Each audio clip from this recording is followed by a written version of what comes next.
Yes. He just confirmed his presence. But what's really on trial here isn't just his crime. It's whether $8,000 can buy mercy in her courtroom. Keep that number in your head. It's about to decide his future.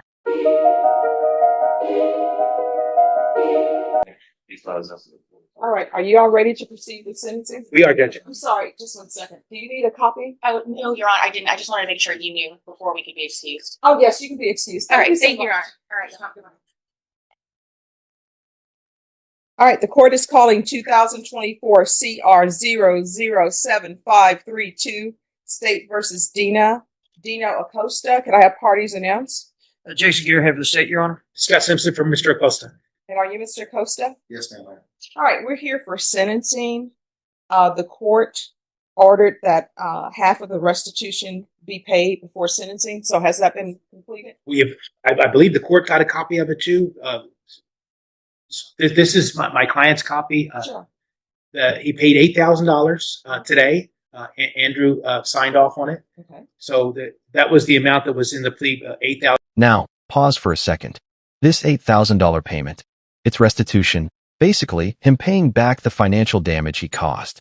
Judges, especially she, often see that as a sign of genuine remorse. But does writing a check really make up for a felony?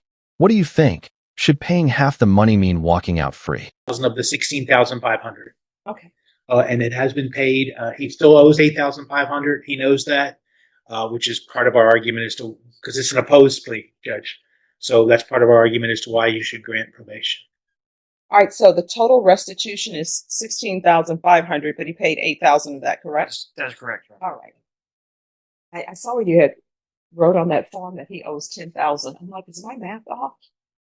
That's for us. Hey. Oh, sorry. we Yeah. haven't been asking him to pay us because we wanted the restitution. Excuse me, Mr. Green? Is Mr. Green here? You know that was from.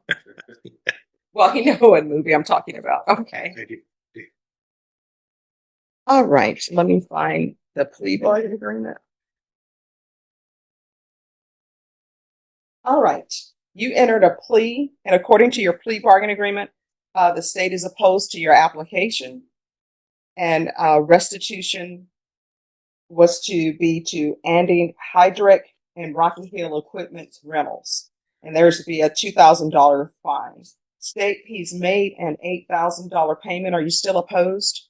No, Judge, in lieu of the fact that he made $8,000 and showing improvement on that, the state would be recommending a probation there period. All right. Are you recommending the deferred? Because he's requesting the deferred. A good conscience, I can't recommend deferred on this, Judge. The reason being is just because of the history. We applied for both, Judge, and just an abundance of caution. He does have felony convictions already. I do need it. It's the person that is owed the restitution is Hector Gabaldon. The equipment that was stolen was received back by the aforementioned people that you talked about. It just he sold it to Hector, and the Hector had to return it to those people. All right. So Hector's the person getting the restitution. Okay. All right. This is what the court will do. The court is finding you guilty. The court will sentence you to 10 years in the prison, suspended and probated for 8 years. There's a $2,000 fine. That's the moment right there. 10 years. But she suspends it and gives him 8 years of probation instead. Translation? He's guilty, but she's giving him a chance. One slip up, though, and her mercy disappears, and he serves every single one of those 10 years. That will be probated. There's to be restitution, if any, to Rocky Hill Equipment Rentals. Is that the appropriate person, counsel? Put that down just in case, but they already said they didn't have restitution, but then we need to add Hector, and the last name is spelled Gabaldon. He's the one who's actually out money, Hector Gabaldon. So Andy Hydrick is not owed any money? No, they got their equipment back. That's all. That's an individual, I believe, with Rocky Hills, Judge. Okay. All right, so I put down Rocky Hill Equipment Rental, so if something pops up, then it will still end up going to the owner, Andy Hendrick. Thanks, Judge. So the court will note that the defendant has paid a total of $8,000 up front. Could you raise your right hand for me, please? Do you solemnly swear and affirm the testimony you give will be the truth and nothing but the truth, so help you God? I do. All right, you can lower your hand, state your name for the record. You know, Acosta?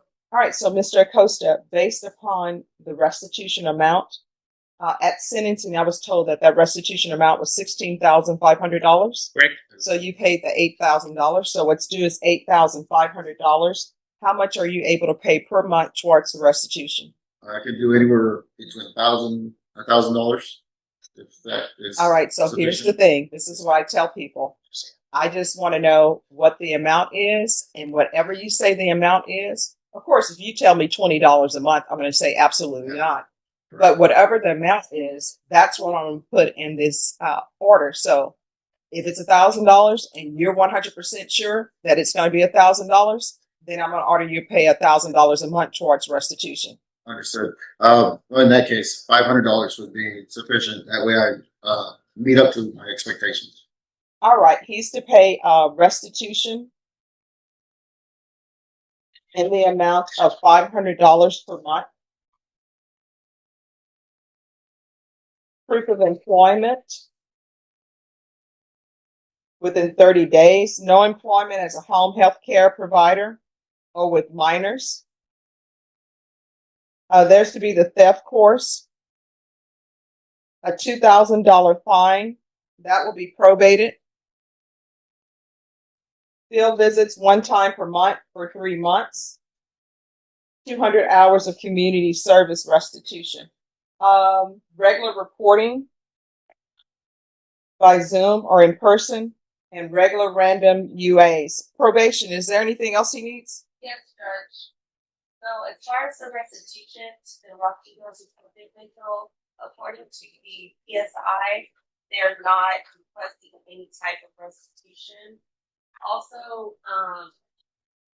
Mr. Acosta indicates, and I think the court is aware that he travels for work. I just need something to put in his conditions, giving him permission for that. He works as a welder out on one of those deep sea rigs. All right, so I'll put the defendant is allowed to travel for work. And then there's no restitution there to Rocky Hill Equipment. So the only restitution will be to Hector Galbaldo.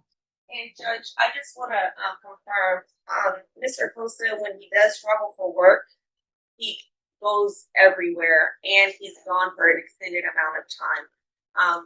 Is it okay that I make sure that that's in there? Yes. Is there anything else? Nothing further from the defense, Your Honor. Anything else you need from the court? I just want to say thank you for the opportunity. I know I did make a mistake, a bad decision. I don't want to call it a mistake. It was a decision that I made. And You can hear it in his voice, gratitude mixed with regret. He knows she could have easily sent him to prison today. And honestly, this is what separates good judges from great ones. She held him accountable, but she also gave him a path to redemption. it was a bad decision overall, and I'm paying for the consequences, sent my family back. But we're looking to do better. And I do want to say thank you to the state as well for giving us this opportunity, even though we were a purpose. Did you review the document entitled Trial Court Certification of Defendant's Rights to Appeal with your attorney? Did you understand it? Yes, I did. All right, because this is a plea bargain agreement, because I followed your plea bargain agreement, and because you waived your right to appeal, you do not have the court's permission to appeal. Because this is a felony conviction, you're not allowed to own or possess any weapons or ammunition. If you have a question over what a weapon or ammunition is, you need to speak to an attorney. Do you understand? Yes, I did. All right, do better. Yes, ma'am. Thank you, Your Honor. Thank you, Thank Mr. you. White. You have a good day. Thank you. Who is here on Marcus Butler?